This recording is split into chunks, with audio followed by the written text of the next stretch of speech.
Será que alguma autoridade está a passar? Vejo que meu destino já foi traçado. Úrsula. Mas eu não vou me esconder como um fraco.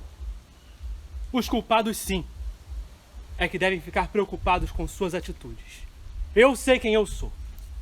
Eu sei.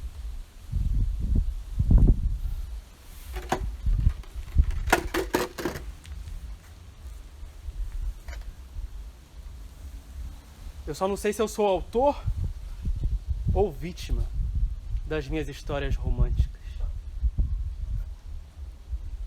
E nenhum indivíduo sabe disso. Ao se proferir ao meu nome, só lembram de terras, negócios, aspereza. Mas eu, até o dia de hoje, já vivi as 3 faces do amor. Paixão, ganância e luxúria. Ou melhor, Joaquina, Úrsula e Francisca.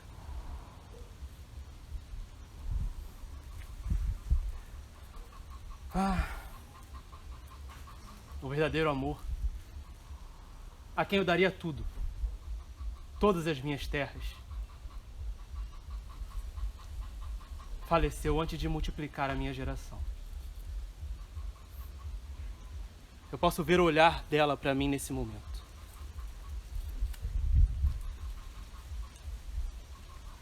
Joaquina. Ah, Joaquina. Uma dor invade meu peito, a ponto de fechar meu coração para qualquer outra pessoa.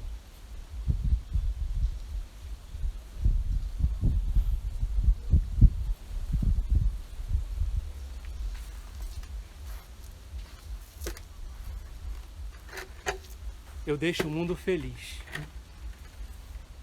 porque um dia eu conheci a minha Joaquina. Todavia o tempo passa. A vida do homem tem que continuar. Eu conheci uma herdeira do dote riquíssimo. E nessa riqueza eu entrei e nunca mais saí. Não me tornei dependente. Tornei-me poderoso. Mas não há uma noite sequer que ao lado dessa herdeira, Úrsula, eu não tenha pensado em Joaquina. Já não consigo contar quantas noites eu clamei pelo seu nome ao lado de Úrsula. E quando a ansiedade de Úrsula bate, eu já não a ouço falar. E esse silêncio na minha mente me fez me encantar pela Francisca Benedito. Uma mulher de beleza simples que encanta qualquer homem. E eu fui um deles. A ponto de plantar uma semente em seu ventre.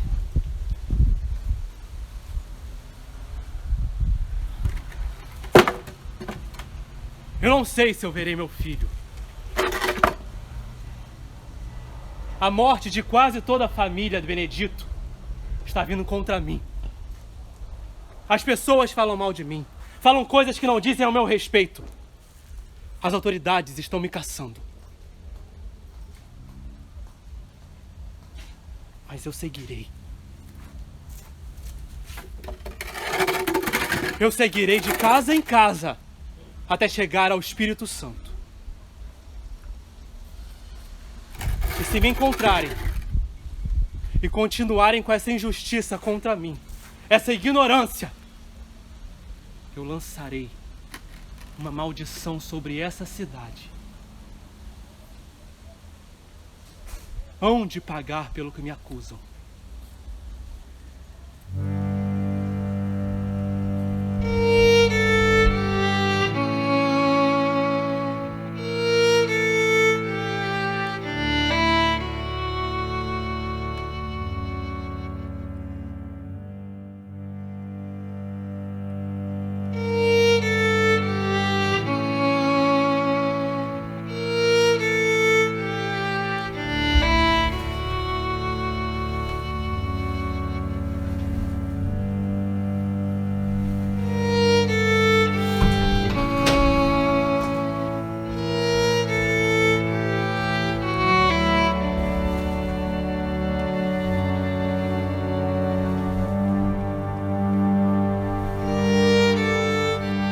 Será que as autoridades estão a chegar?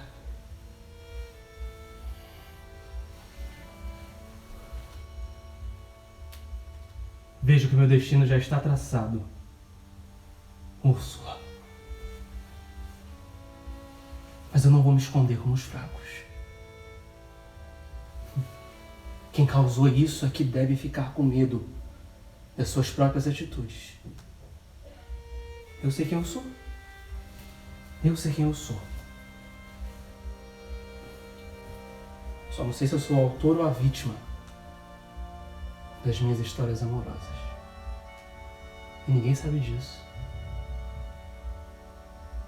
Tudo que sabe a meu respeito é sobre negócios, aspereza.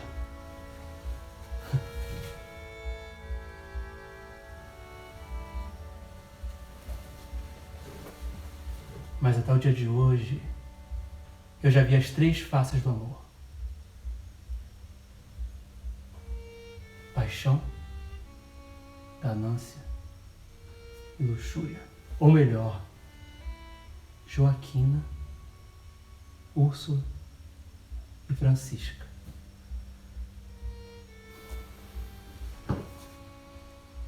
Ah, o amor verdadeiro. A quem eu daria tudo. Todas as minhas terras.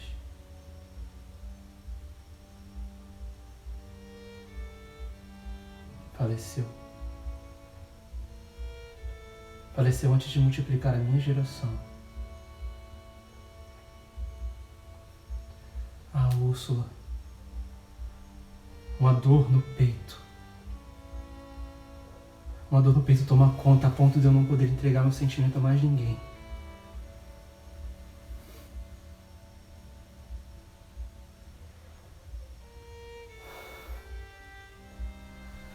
Dei a ela meu coração. E ela foi com ele. Eu não posso mais pegar de volta. Mas eu deixo esse mundo feliz por ter encontrado a minha querida Úrsula. Todavia o tempo passa. E a vida do homem tem que seguir.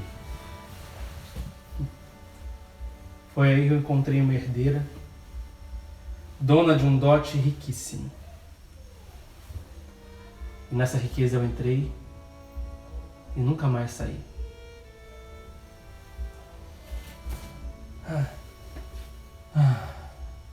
Mas não passou uma noite sequer que eu não tenha me lembrado de Joaquina. Mal posso contar quantas vezes clamei pelo seu nome ao lado de Úrsula. Quando a ansiedade batia, eu já não ouvia a voz dela. Nem tampouco conseguia ouvi-la falar meu nome. E nesse silêncio da mente, eu comecei a me encantar pela Francisca. Uma mulher com uma beleza simples, mas que encanta qualquer homem. E eu fui um deles.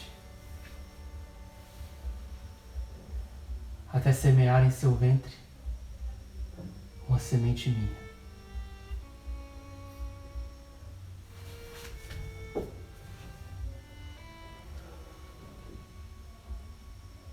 Eu não verei meu filho nascer. A morte de toda a família Benedito caiu a culpa sobre mim.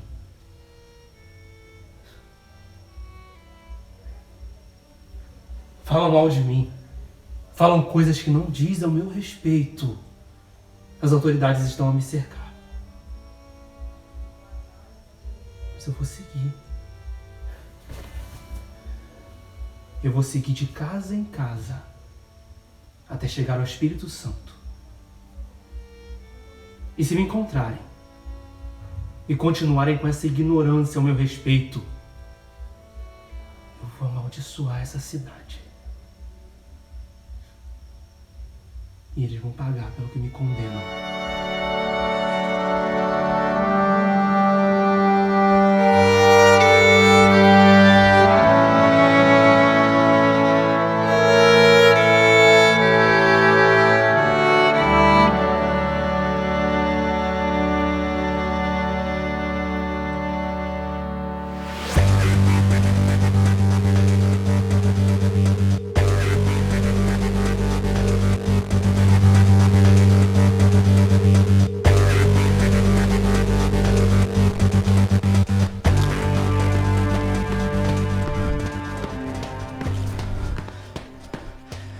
será que alguma autoridade está a passar? Vejo que meu destino já foi traçado. Úrsula. Também não vou me esconder como um fraco. Os culpados que devem se preocupar com as suas atitudes. Eu sei quem eu sou. Eu sei. Eu só não sei se eu sou vítima ou autor das minhas histórias românticas. Mas não há um indivíduo que saiba sobre tal. Mas tudo que lhes vem em mente sobre a minha pessoa se trata de poder, terras, negócios, aspereza.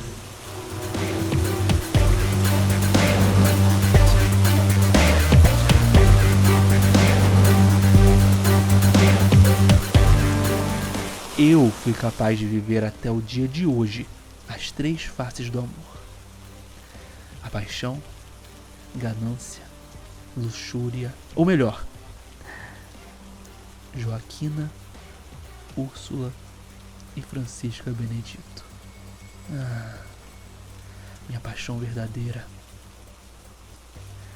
na qual eu daria todo e qualquer estrago, minha própria vida.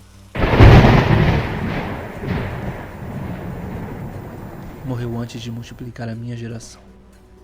Um aperto no peito perpassa por mim e me faz velar qualquer outro sentimento verdadeiro por alguém. Eu dei o coração pra ela. Eu não posso pegar de volta. Foi com ela. O que veio depois é resto. Deixarei esse mundo feliz só por ter conhecido a minha querida Joaquina.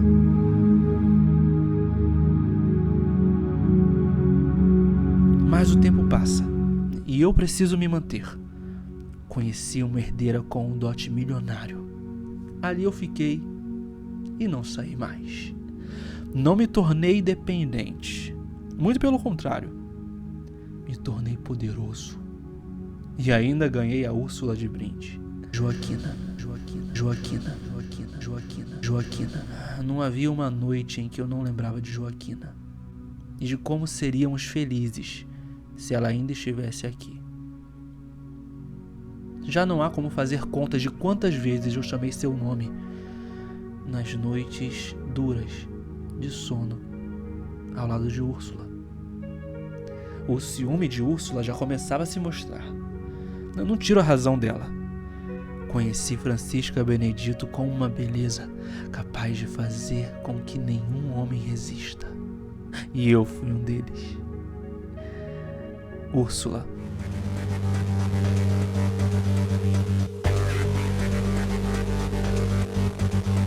Úrsula, ao descobrir sobre Francisca, se enfureceu a ponto de fazer falsas injúrias ao meu respeito. As pessoas estão contra mim. Todos me condenam por coisas que não dizem ao meu respeito, não dizem nada sobre mim. Autoridades estão a tentar me cercar.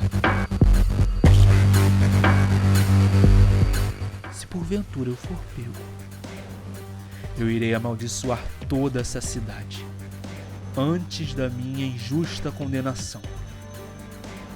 Hão de pagar pelo que me acusam.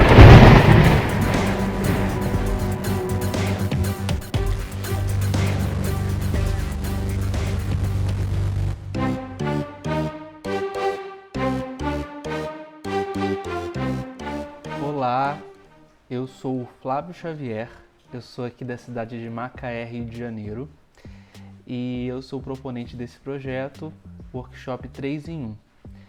Bom, o intuito desse projeto, inicialmente, é mostrar como a arte de atuar, ela tem várias vertentes.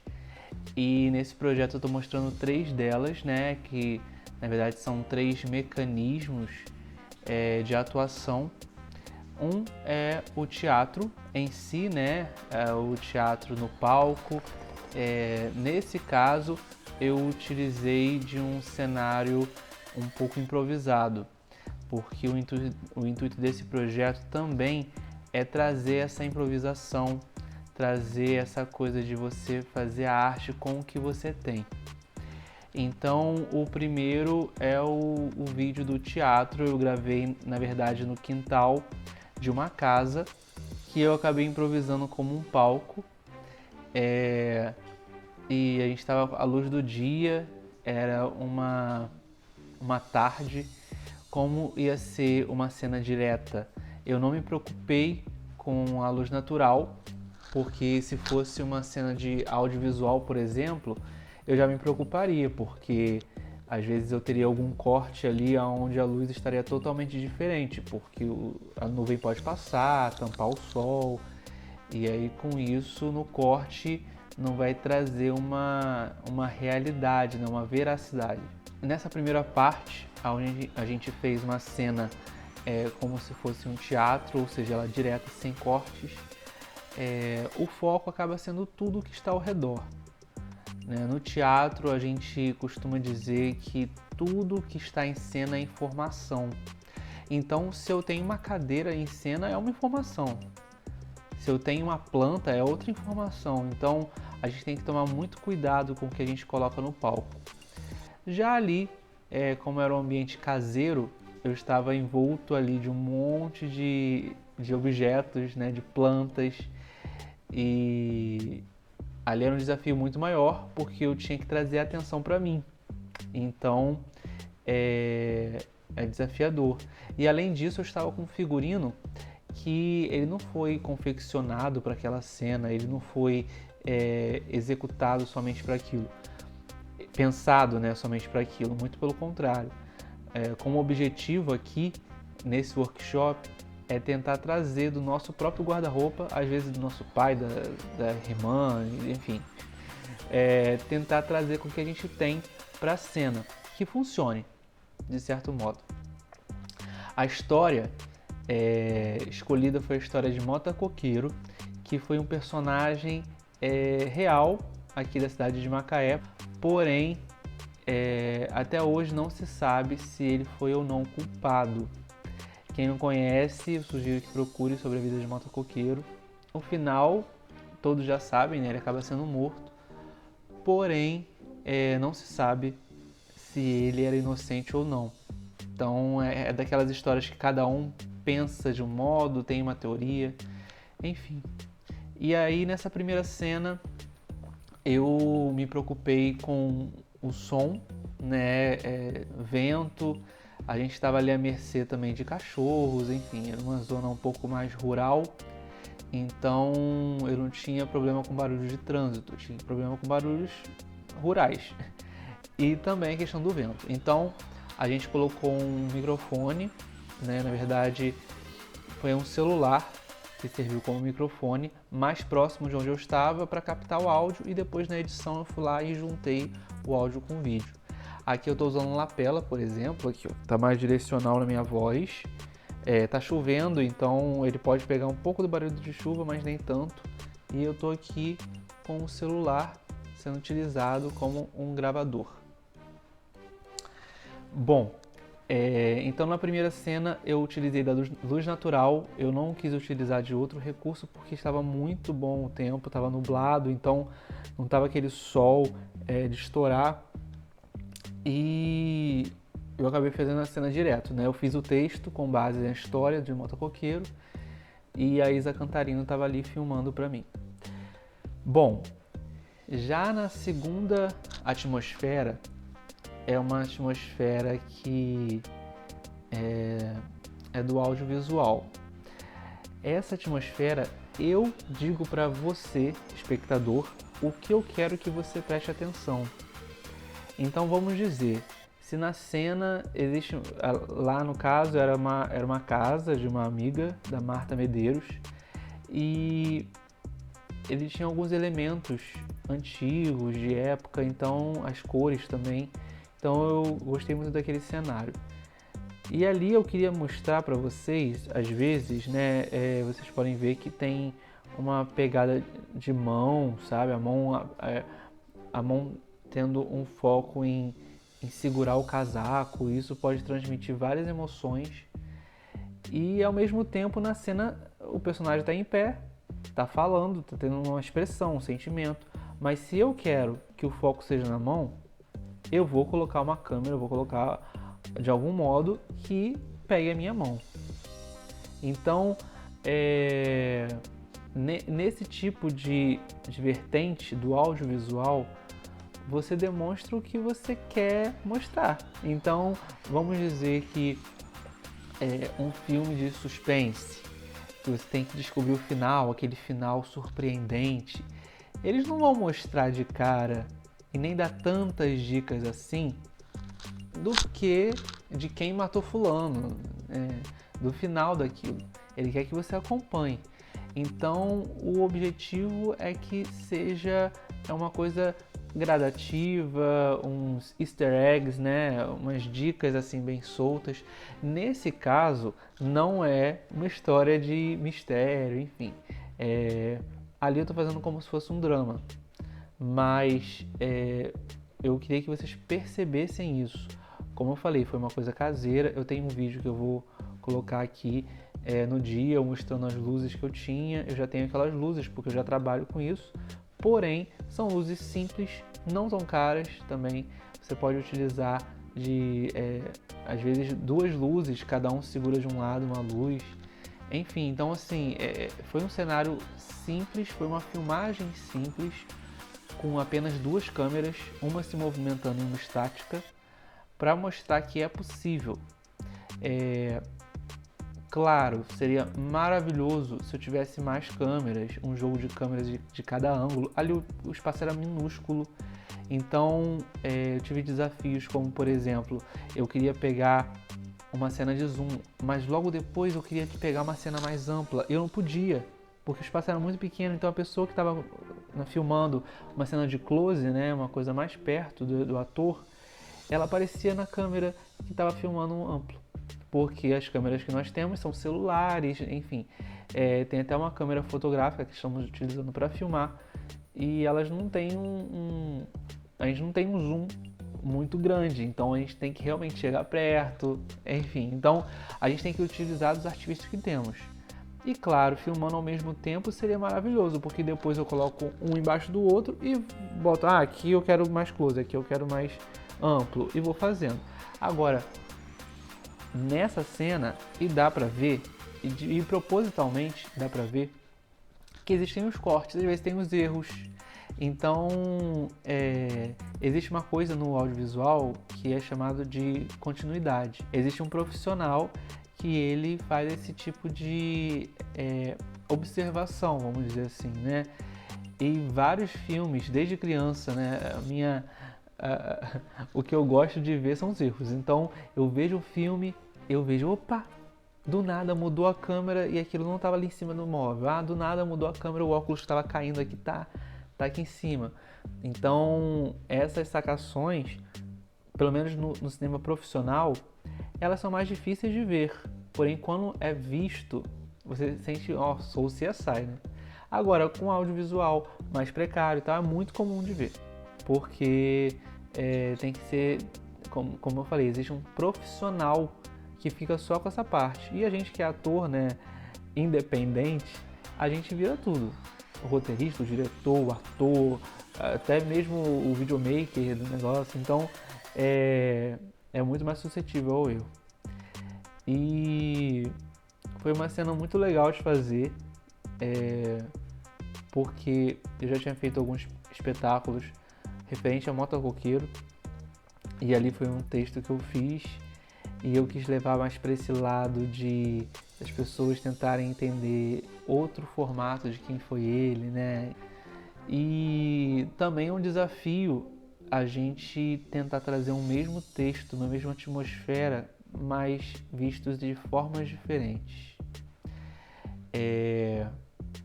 No audiovisual, querendo ou não, eu particularmente me sinto mais seguro, porque eu posso parar, posso voltar, dependendo do tempo que eu tenho, claro, e dos profissionais que estão à minha volta.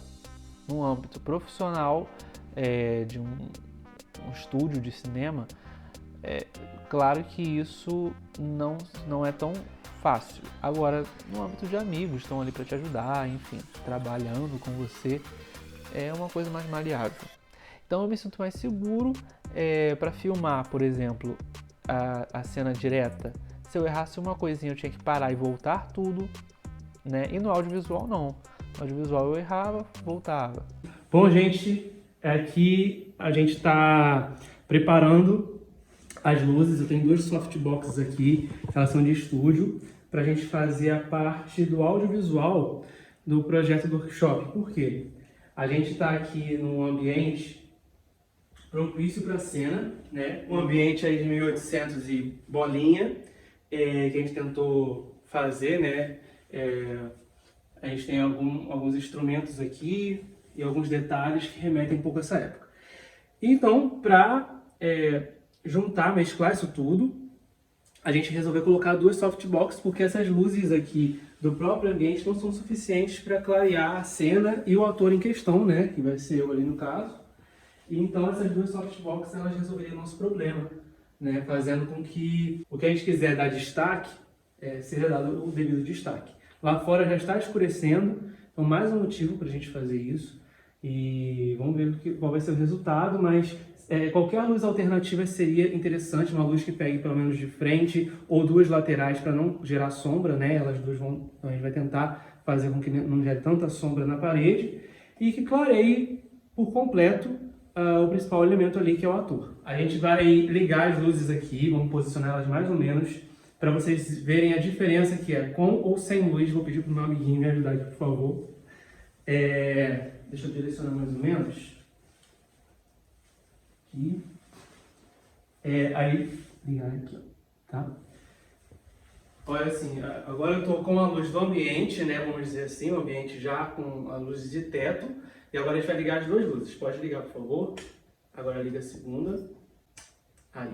Então, deu para ver a diferença, né? E se você achar que a luz está muito chapada, muito em cima, é só afastar um pouco a softbox ou a luz alternativa que você tiver, ou fazer algum ângulo que pegue melhor a silhueta ou a iluminação do ator.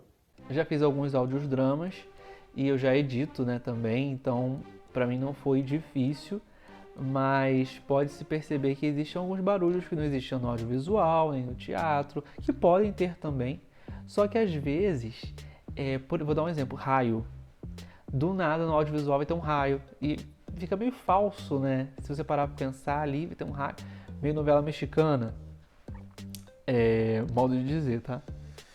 E já no audiodrama não. No audiodrama é como se você fechasse os seus olhos e visse o teatro através do som.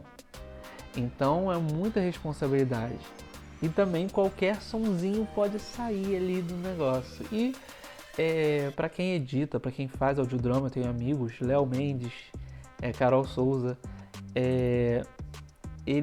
a gente tem que se preocupar muito com o som ambiente. Ou a gente cria o som, né, o som de pegada, o som, sei lá, do próprio raio, porta abrindo, ou a gente pega de sons de direitos autorais na internet, o que é um desafio, porque às vezes a pessoa já viu aquele som em outro lugar, já reconhece, então tira um pouco da atmosfera do teatro, dessa coisa da veracidade.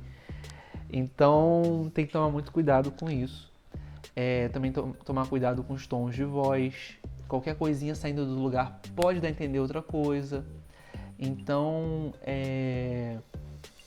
mas é incrível quando você vê o resultado, que foram feitos totalmente diferentes, né? Ali no audiovisual, no audiodrama, nós também podemos trazer a ênfase no que nós quisermos, né? Através do som. Então, uma trilha sonora é muito mais comum, né? Nós termos uma diversidade aí de trilhas no mesmo audiodrama. Nesse, por exemplo, eu utilizei duas, se eu não me engano. Então é isso. O que eu utilizei no audiodrama foi um microfone lapela. E para quem não sabe, esse microfone aqui, eu consegui ele por R$25, se eu não me engano.